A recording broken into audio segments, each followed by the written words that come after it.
Am I the asshole for not cooking breakfast for my niece and nephew? The moment my sister showed up at my door with 2 suitcases and her kids in tow, I told her she could stay as long as she needed. She was fresh out of a messy breakup and I wanted to be there for her, no questions asked. She moved into my place about 2 months ago along with my nephew Leo and my niece Bella. They're sweet kids.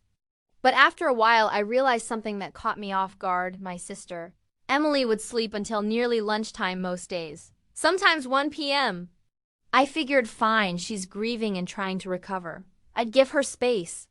In the meantime, I slipped into a routine. I've always been an early riser and I like to whip up simple breakfasts around 7 or 8. Nothing fancy, but now I had 2 little mouths to feed too. So I started making enough for them: toast and eggs, cereal, some fruit.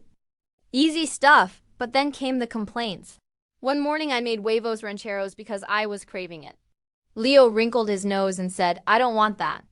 Bella chimed in, "Can you make pancakes instead?" I caved and made them pancakes. No big deal, right? But then it became a pattern. Next day, I made breakfast potatoes and eggs. Again, "We want waffles." Another morning, "We don't like oatmeal." I found myself cooking 2 breakfasts just to avoid meltdowns. Finally, I had enough. I told them kindly but firmly, "From now on, I'm only making 1 breakfast. If you don't like it, you can ask your mom to cook something else." So up the stairs they went. But Emily didn't come down until well after noon as usual.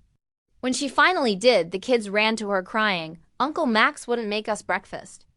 Emily stormed into the kitchen fuming, accusing me of refusing to feed her kids and saying they needed structure and scheduled meals. I get it, but where was she when they needed that structure? That's when I snapped. "Emily, I know you're struggling, but maybe it's time to get up and take care of your own kids instead of relying on me for everything." She went silent. I could tell it stung.